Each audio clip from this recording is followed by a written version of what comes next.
Rise up!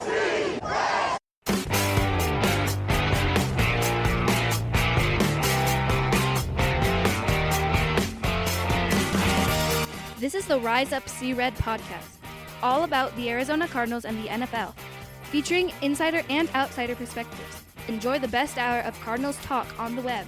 Now here are your hosts, Jess Root and Seth Cox.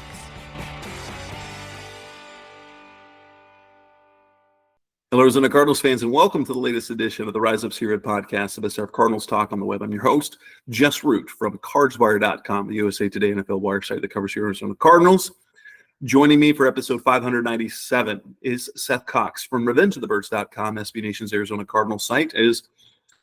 We're going to talk about a stink loss. The Cardinals haven't had a loss like this, basically, other than the Rams game last year, since Jonathan Gannon took over. They had the Rams game, which was an absolute stinker last year, and we kind of believed that maybe there is something to the tanking. And then this game, 42-14, Washington Commanders walk all over the Cardinals. We're going to try and make some sense of this. We're going to talk about, what went wrong defensively, what went wrong and right offensively. We'll talk about where we are with the panic button. And then, since it was a loss like this, there's been talk about the honeymoon period being over. So, Seth, my goodness, I believed that the game could go like this, just in the other way. I thought that it was either going to be a track meet or that the Cardinals were going to blow them out. But it turned out to be the other way. It's just that the Cardinals could not do anything defensively. And Cliff Kingsbury came back to Arizona and had his revenge on the organization. Yeah, and it was tough. I mean, you look at what they did from every aspect of things, right? Like just how dominant they were on both sides of the ball too. I think that was probably the most disappointing thing for you and I, right? It's like we did not expect it to happen when the Cardinals were on offense. Right. We looked at the metrics last week. Like, Washington's defense was abjectly terrible. They were giving up 5.1 yards per rushing attempt and 7.7 yards per passing attempt. They were abjectly bad defensively across the board. Yeah, and now you get a game where they're just completely outclassed. I mean, there was really nothing more to it, right? This is a game where you look at it and you go, this is bordering on embarrassing, just the effort level from the jump. Seeing what this team wanted to do and how they were going to go about it. And now you look at, the overall, just how this game went, and the only thing you can really say is that this was an abject failure of a game, and one that realistically cannot be at this point. You mentioned the honeymoon phase and things of that nature. It just can't be accepted. Like, there has to be now, okay, that was a one-off, like you said. Like, bad games happen. We can look at teams that are considered true contenders in the NFC and see similar results occur. But the reality just becomes that this has to be a team that can't allow themselves to be blown out, especially by, and even if the Commanders become a good, strong player in the NFC, you're supposed to be the same, right? Like, you're supposed to be a team that's competing in the NFC. Yeah. And instead you look like you don't even belong in the same stratosphere. It was wild, that game. And so let's talk about the offense then, because this is the fourth straight week they've gone down and scored a first drive touchdown. They look great. Even better this time, this is James Conner's running the ball. They got big plays there. You got Marv involved. It's so weird that they can go from first drive touchdown to so little after that. And basically what it was, if you look at that first drive, is they have no first third downs until they get to the goal line. And that essentially became the problem the rest of the game. They went for it on fourth down. That was the first time they had a 9-yard gain. Then they had a 6-yard gain. So on second down, they picked up the first down. So they had 2nd and 7. Then they got a 16-yard gain. Then they had a 12, then a 16-yard gain. Then they went for -1. They're 2nd and 11. They go get 3rd and 1. They get stopped. So the very first time they have third down, they fail. But then they get the touchdown on fourth down. Then after that, they just couldn't do anything on third down. The final numbers, 4 for 11. That's not good, but it's completely misleading because they picked up 3 third downs. They pick up first downs on third down 3 times after they were already down 35-14 when the game was just garbage time.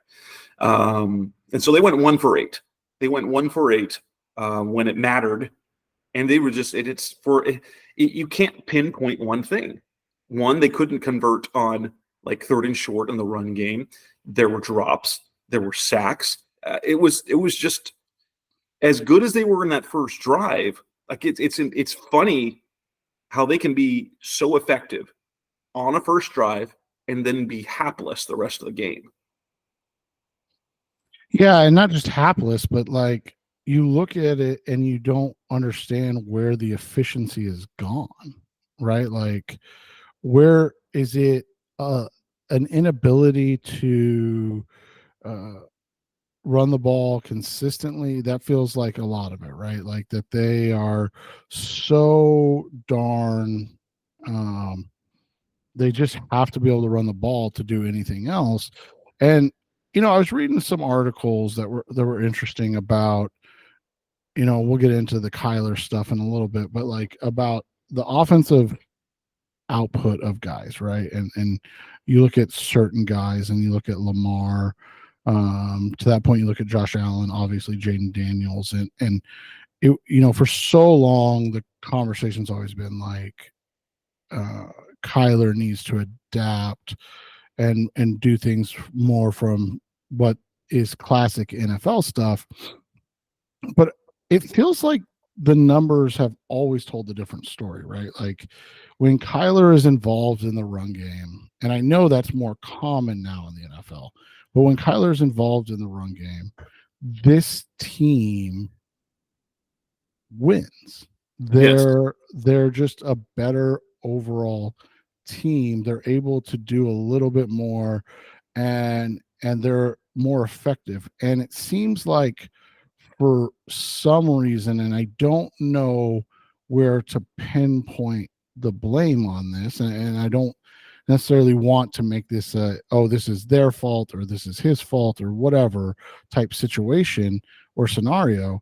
It just feels like that's where the inefficiency comes in when it gets to like, hey, all right, we had that successful first drive. We were multiple. We had, we're playing truly 11 on 11 football. And if it's Kyler, then that's on him. If it's Petzing, then that's on him. If it's a combination of the two, trying to like make statements about what Kyler can do, then that's, obviously on both of them. And it's like, why is this a consistent issue? Like this should be where you're flexing after that first, series, and you're like, oh, we got this today. Like we're playing at an extremely high level and we feel like we're going to be able to do whatever we want for an entire game. And instead it feels like, okay, now we have to do things the right way or else we're going to get hammered on, oh, it's just a gimmicky offense. Oh, he's just a gimmicky quarterback. Oh, it's like no, you guys can continue to utilize those concepts and force teams to play truly 11 on 11 football. Something that we've talked about for years, right? And see what comes out of it. But instead they're just like, nope, we gotta go back to 3-5 step drop, playing from the pocket and doing that. And I don't know what to make of it, Jess, because it just seems counterintuitive to what this team is built to do well. Yeah, that's interesting. I keep wondering the way things go early and then how things kind of fall apart. I'm like, how much of that is scheme where they're not putting Kyler, like you'd think like with Kyler, because we've seen him dominate in the pass game before, and then you're just getting nothing. Is it that is it the receivers? Are they not, like when they're in 11 personnel? Because we know they do really well in 12 and 13 personnel. I mean, there's reasons for that, because you can run play action, things like that. But when you need to play passing, you're in 11 personnel, you got 3 wide receivers on the field. Why is it that they can't consistently get production in the pass game? It's so inconsistent. And like you get drops, you get miscommunications, you get pressures. It's just sort of it's kind of is everything. Like I don't know what to think. I don't know how much of that is on Kyler, and I don't know, because we saw him in Cliff's offense, function quite well in 11 and 10 personnel. But like, are they trying to limit him too much? But what he's good enough, and with Marvin Harrison and maybe the missing, having Trey McBride gone, and maybe Michael Wilson and Greg Dortch just aren't good enough to consistently do things so that the passing game can be consistently move them down the field, so where you don't have to, play big, get runs from James Conner, and if you don't, then you fall behind and get behind the sticks. Yeah, and that's a concern, right? Because it shouldn't be that way. It shouldn't be a team that just cannot compete if one guy is out. I mean, it's different if it's the quarterback, right? Like that's basically every NFL team. I mean, hell, we even saw this week the Green Bay Packers get Jordan Love back, and he's not fully healthy, and how much worse they look, right? Like all of a sudden you're like, oh, this is not a good offense, and Malik Willis was running this way better. And so that's not unheard of. That's not something that is crazy to see in the NFL, right? There are just guys that are just a little bit, that can play through pain. There are the standard bearers. There's the, obviously Mahomes being at the top, but then you have other guys who can do some things. The fact of the matter is that, we need to see what this offense can look like without handcuffing him. And I don't know, again, if that's on Kyler, then that needs to be addressed. If it's like, no, this is how we want to play things, then that needs to be addressed, right? Like, I don't know. Well, you look at some of the third downs. So they failed on 3rd and 1 at the goal line, but got the touchdown. After that, it was a 3rd and 1 incompletion at their own 37. It was then 3rd and 5. That was just then in the second quarter, that was just a disaster. Is that Connor gets no gain, then Kyler is sacked, and then it's a 7-yard gain on 3rd and 15. 3rd and 15, that's hard to do. They finally pick up 1 first down, but then they've got 3rd and 10. They fail to convert, and then they get sacked on 4th down. That was dumb. So, but they're getting behind. They're getting long. The next one was the 3rd and 34. It's just, oh my gosh. And honestly, I'm beginning to believe that honestly, most of the Cardinals' offensive troubles were caused by the Cardinals' defense, because they did move the ball well. I mean, they did run the ball well. James Conner had over 100 yards. They ended up having a total of 181 yards. I will say that some of that was garbage time, because when they were just running the ball at the end of the game with Trey Benson, which was still good to see.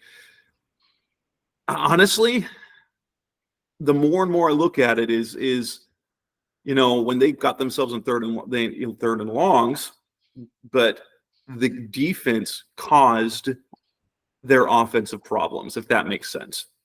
Well, and there's always issues, right? And I look at how the game flow goes with this, this group, and we've known that the defense was going to be an issue. So while I agree with your sentiment, it's also frustrating to look at it and go, oh, it's the defense. Well, we knew the defense was going to be bad.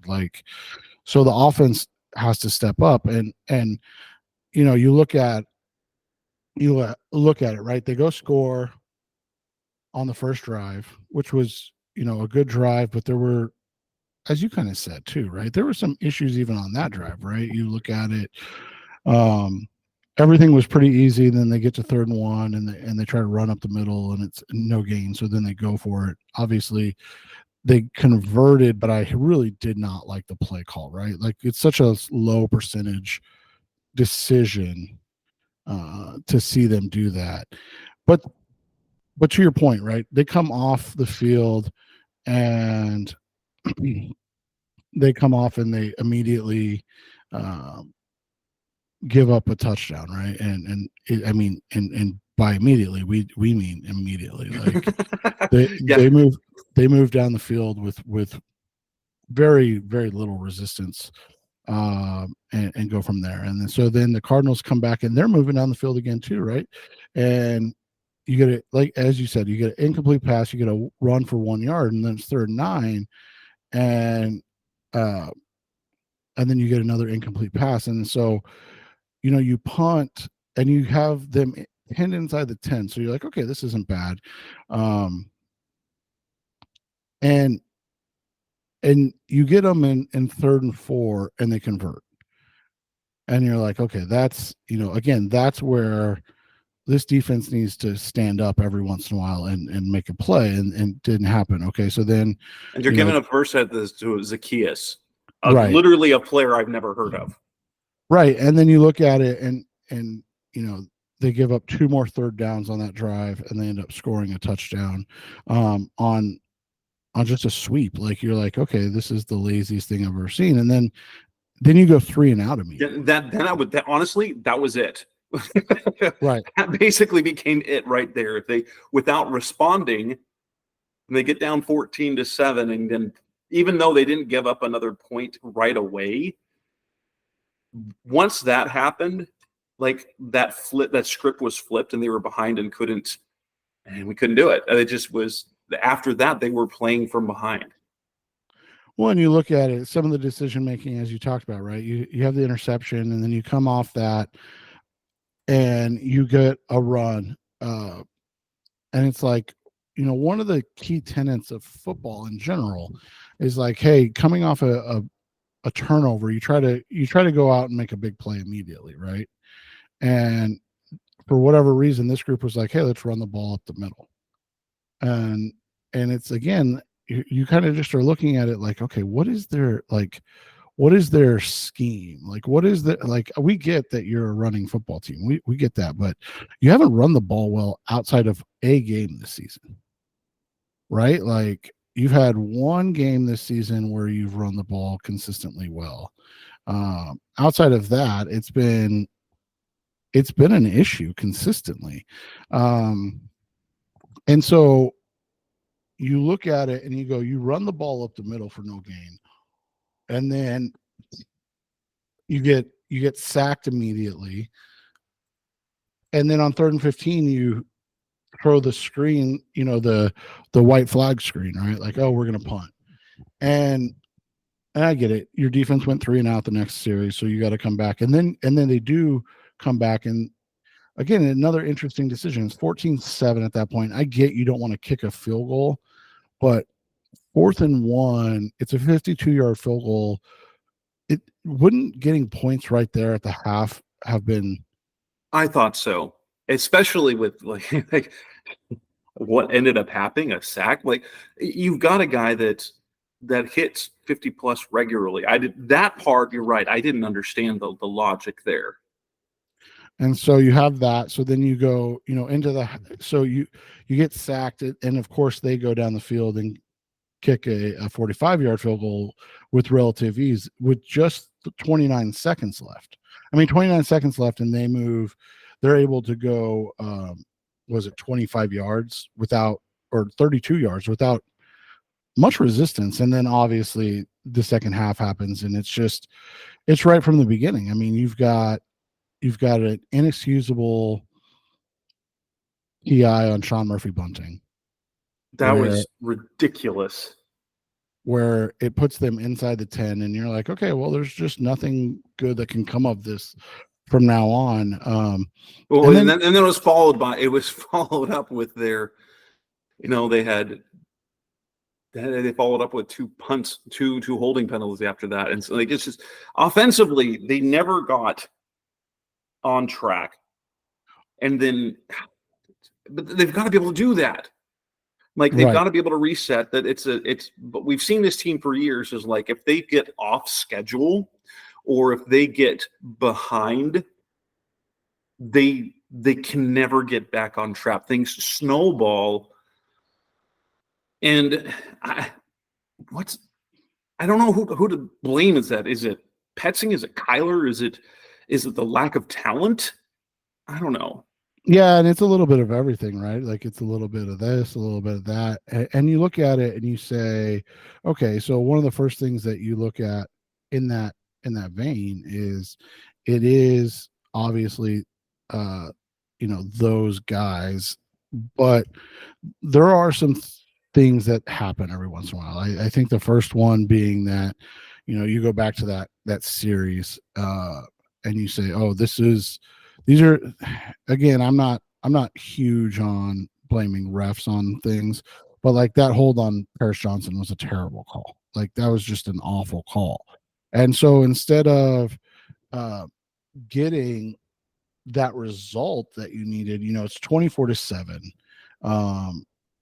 Or sorry, was that where it's 24-7? Yeah. Yeah.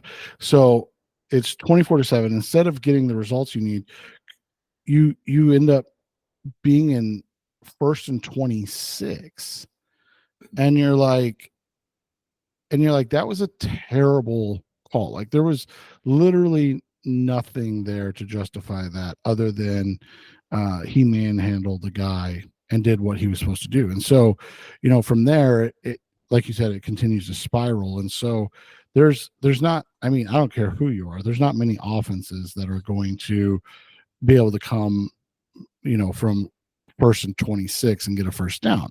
That's just one of those situations that's unfortunate. So unless you're playing the Cardinals, right? And that's another thing I kind of wanted to discuss, Jess, and something you and I have talked about forever.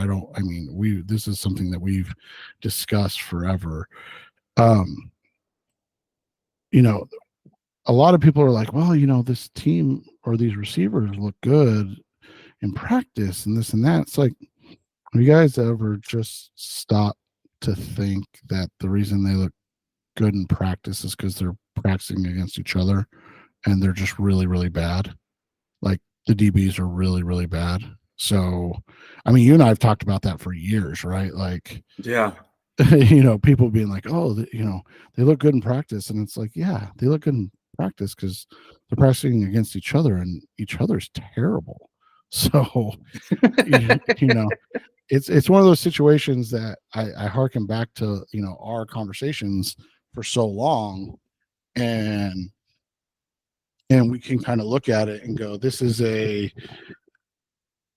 group that just lacks the talent to fall into that hole. So I don't think we're surprised by the fact that they're front runners. We've known that about the defense from the jump, right? Like they were going to have to be front runners to be able to compete. But I think offensively, that's where it's disappointing because it feels like unless they're running the ball from a winning position, that they can't get their run game going. Yeah. Which is what they were supposed to be able to hang their hat on consistently. Yes, and that's absolutely it. Well, let's move on to the defensive side of the ball, which is, terrible. Coming up next on the Rise Up Sierra podcast, the best hour of Cardinals talk on the web. We're going to move on and talk about the defensive issues, which were many. That's coming up next on Rise Up Sierra. We're back on the Rise Up Sierra podcast, the best hour of Cardinals talk on the web, talking about the defense. And, and I will say this, Cliff Kingsbury's offense can roll. Jaden Daniels is on a roll. But they offered, the one thing that they had to do early, they needed to be able to stop the run, and they could not stop the run.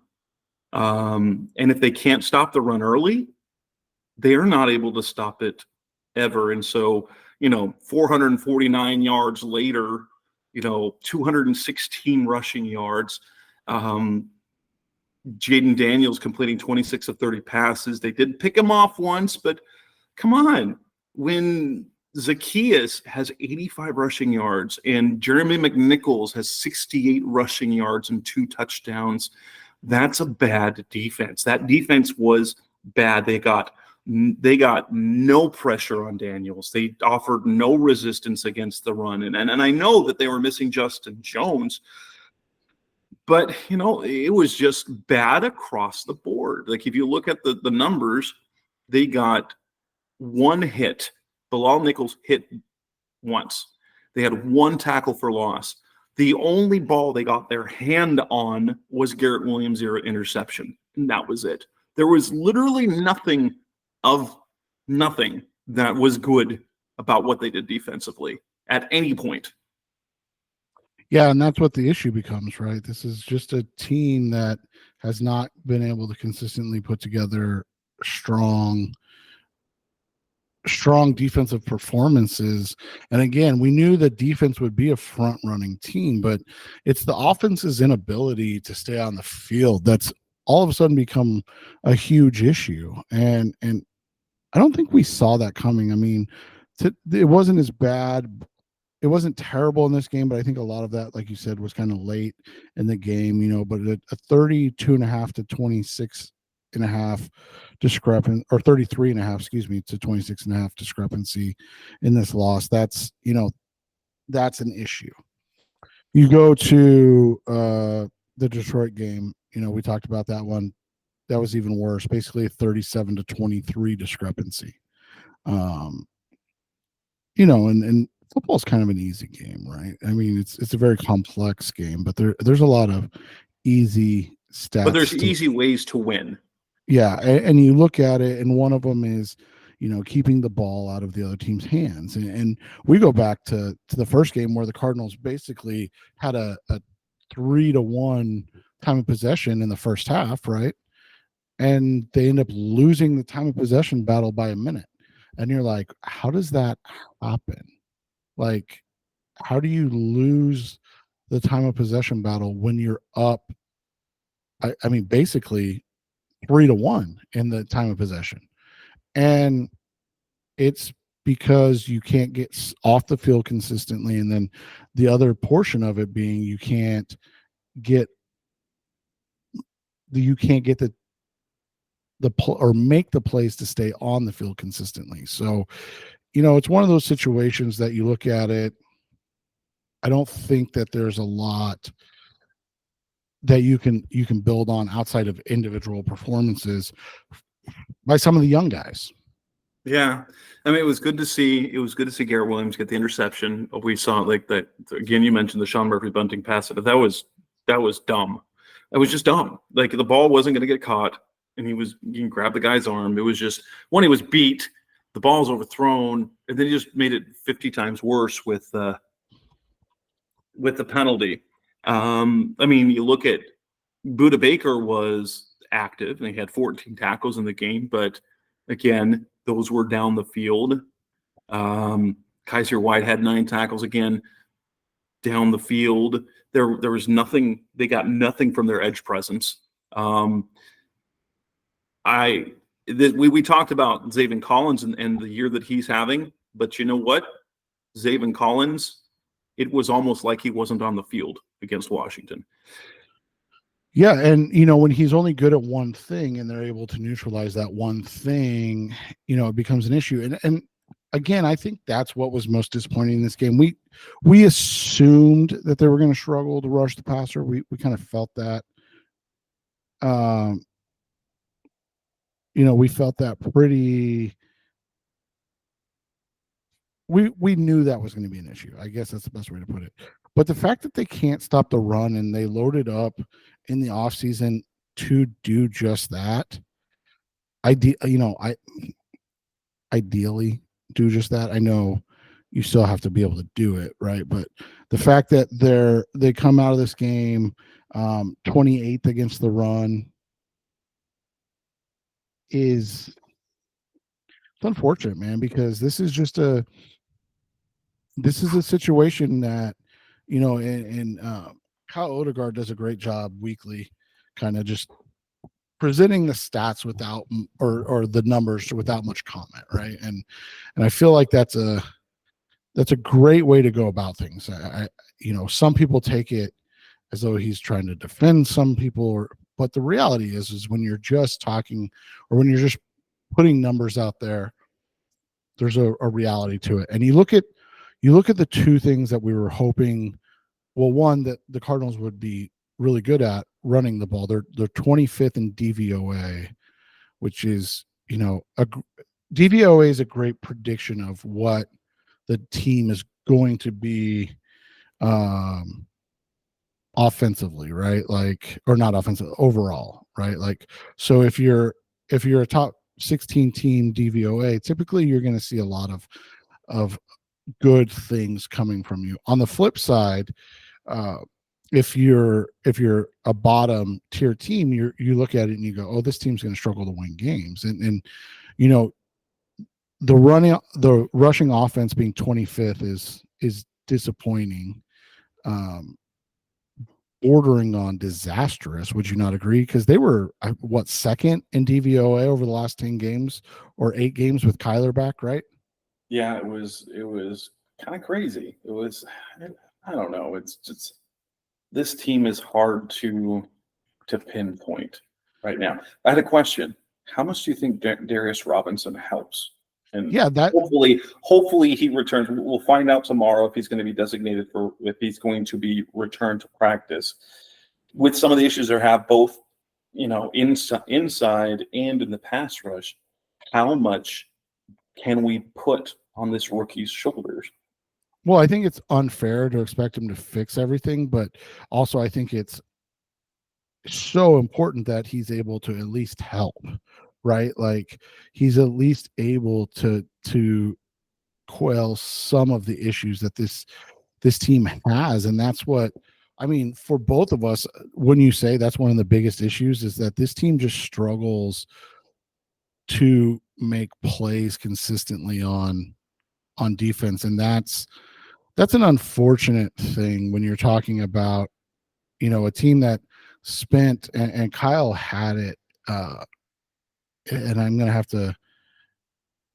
to look again. Yeah. They spent a lot of money on the defense. 26 million average, and they basically had no impact so far, right? Right. Justin Jones, Bilal Nichols, Mac Wilson, Sean Murphy-Bunting, and the defense looks no better at all. Right. And so you look at that and you say, okay, so what is the answer? Well, first off, I don't know. Obviously, like you said, you're hopeful that getting Darius Robinson in could be an answer. But again, that's a lot to expect from a rookie. He can be part of the answer, but just expecting him to come in and be the guy immediately and turn this defense around. Look, I'm not going to say it can't happen, but are we really expecting JJ Watt? level of dominance to walk through that door? Are we really expecting Aaron Donald level dominance to walk through that? I think the answer is no. I mean, and that would be completely unfair to Robinson. To Robinson, because like, what if he's just, Jordan or Cameron Jordan, which we've talked about before, right? Like that's a literal, really fair comparison, and just Cameron Jordan would be a home run for this defense. But we've seen Cameron Jordan play on really bad defenses before. He needs guys around him, and there's nothing wrong with that. Like, there's genuinely nothing wrong with that. But at the same time, you look at it, and this team needs something fierce. But yeah, I mean, the fact that their rushing offense is 25th is a disaster. The run defense being 21st is what the issue, because we expected the pass defense to be, 29th is probably worse than we were hoping, but that was still hope, right? Like we weren't expecting it. We were hoping like, if they can be top 25 and pass defense, top 20 in run defense, and right around that top 20 overall in defense, then they've got a real shot. They've got some opportunities, but they're completely unable to do that, and that's a little baffling that you spend all that money and these results. I mean, let's be honest, they haven't changed. They haven't. That's the thing. Well, and they're, aside from the Rams game, their pass rush has been abysmal. It's equal to what it was the last 5-6 weeks of last season. The run defense, except for against the Rams, has been bad, and that's just putting. And honestly, what the offense is just not consistent enough to have that pressure put on them to where they have to score on every drive. But that's, again, goes back to what we've talked about, Jess, is that I agree 1,000%.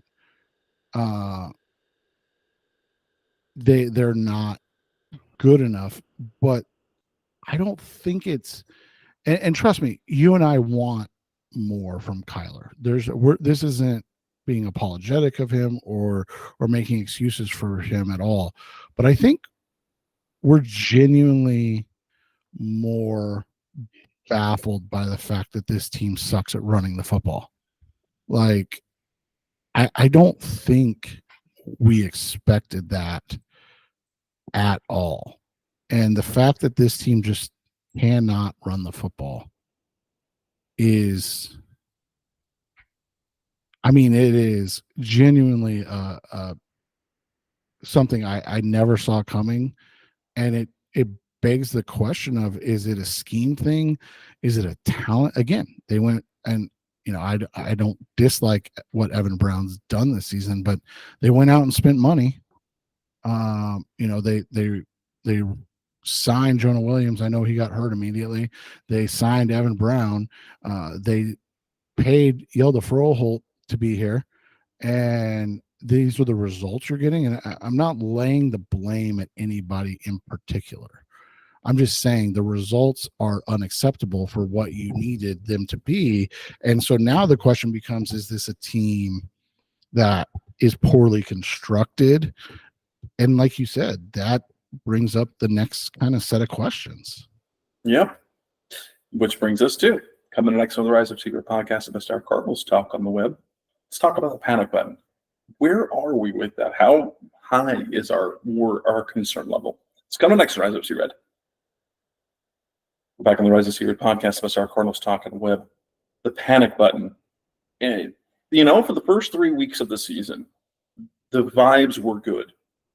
They lost a close game to the Bills. They blew the heck out of the Rams, and they lost a competitive game. We thought it was disappointing but encouraging. We talked about it on the show last week.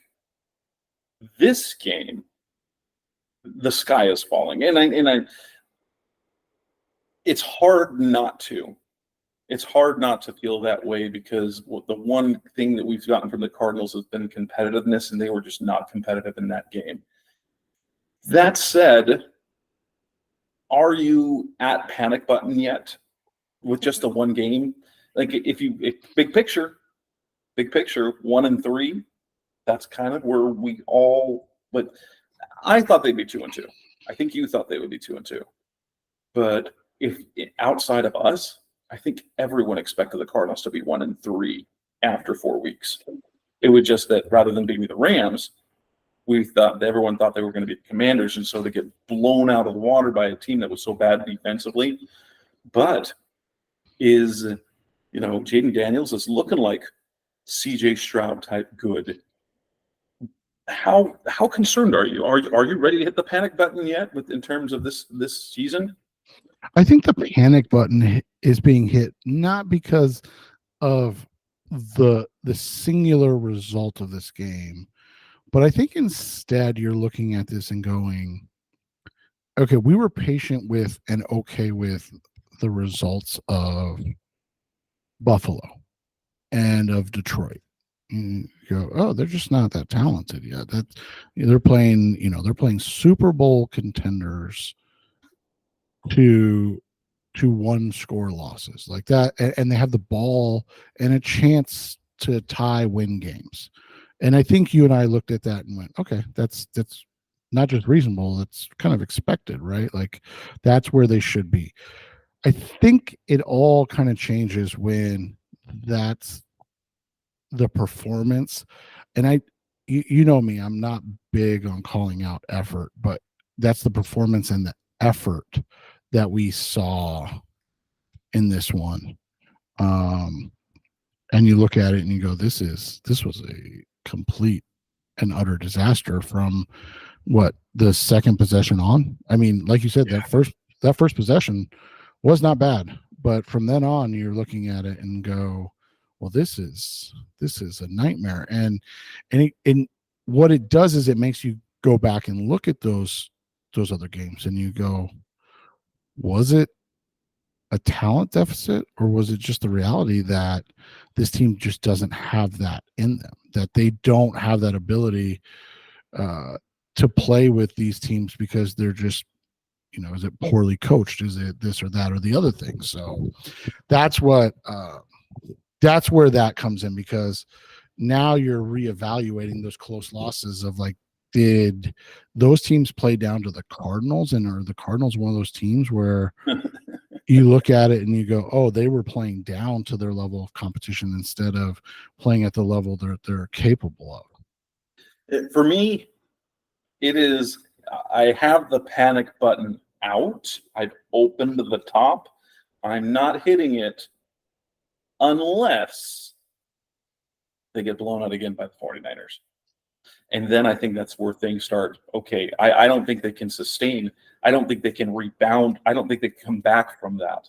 If this week, and we'll talk about later this week, we'll talk about this specific game. If they bounce back and go toe-to-toe with the Niners, or even win, I honestly, I would feel like if they win this game, I forget the game that they had. And they go, that's their one-off. Like last year when they lost to the Rams last year, when they got absolutely blown out of the water. That one-off, okay. They came back and were competitive after that. If they can beat the Niners, okay. If they look like the Patriots did against the 49ers, well, I don't know what the Cardinals are going to do. Can you come back from that? Because then you've got the Packers, you've got the Chargers, whose defense is incredible. You've got the Bears, you've got the Dolphins, who look like a disaster. But when Tua's back, when Tua's there, they're not a disaster anymore. And you're starting to look at this season against to be lost. So the button is, I've got the cover open, but I'm not going to hit it. I'm going to wait to see how they respond. But I am concerned that San Francisco is coming around, and we know how tough that matchup is. We know how hard that is. They're running the ball really well. If they can't stop Jordan Mason, they're not going to stop Brock Purdy, and then it's just going to be hard. And so I am, the optimist in me is it's weak right now. It is, the positivity is weak right now. But it's not unheard of or uncommon for you to feel that way, just because the reality becomes this is a situation where if they do get blown out, we literally are starting to talk about if these are the right people at making decisions and things of that nature. And part of it always comes back to, and this is the reality of the situation. And I know people are going to say like, oh, he's trying and this, but why are the Cardinals near the bottom of cap space spent this year when they're sitting with, what'd you say, 22, 24 million? Some large amount. And you have these glaring weaknesses on this team. Why is that a common thing? And I know people don't want to hear that, but I literally got a text during the game, and this was the ironic part, during the Cardinals game, and it was from my buddy that's a Raiders fan. And my buddy that's a Raiders fan said, I would rather be you guys and getting blown out and knowing that we're awful than sitting through a 6-11 season again where we're going to pick 10 to 15 and just keep Antonio Pierce around until we get the next, their next guy. So they get and he's like, it just takes my will to watch a team that everybody knows is going to be bad win a couple meaningless games and allow it to continue. And he's like, but it's never going to change until if these are the guys that are running the team, because and we're not talking about Monti Ossenfort or whoever's in charge in LA or Las Vegas, excuse me. But there are certain organizations, the Cardinals, the Raiders, the Bears, the Jaguars, the Chargers, who it just seems like no matter who or what or where they put in place, it doesn't matter. And that's, I think, where my panic button is because what was our biggest thing about the Monti hire, right? It was a change. It was outside the organization. Yes, and it looked like that he was bringing a pedigree of success and a new system, like the Patriot way was going to become the Cardinals way. And the fear of that is what? It doesn't work.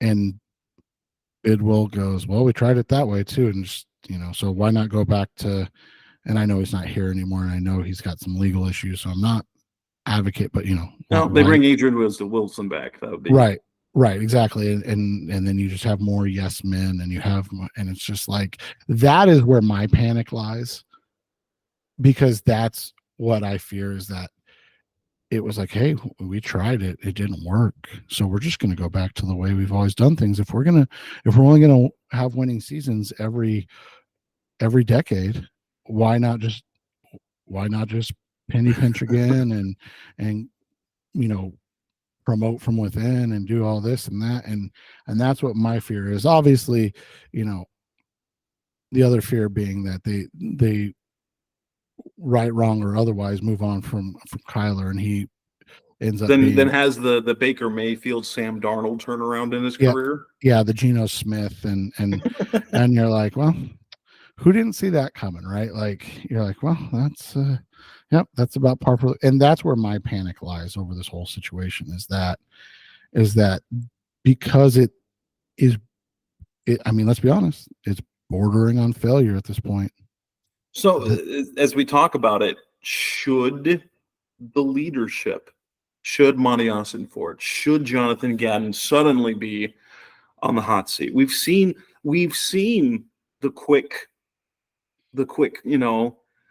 trigger finger after Steve Wilkes. they were patient. Well, with Cliff, honestly, they saw progress for 3 straight years and then saw it fall apart, and then they got rid of him. But they didn't, they didn't even have the patience to. They saw it. They're like, no, we can't keep doing this. Like, should we worry about the guys being in the, like, should we worry about Monti and Gannon? Because, for a year plus, we're like, this is looking good.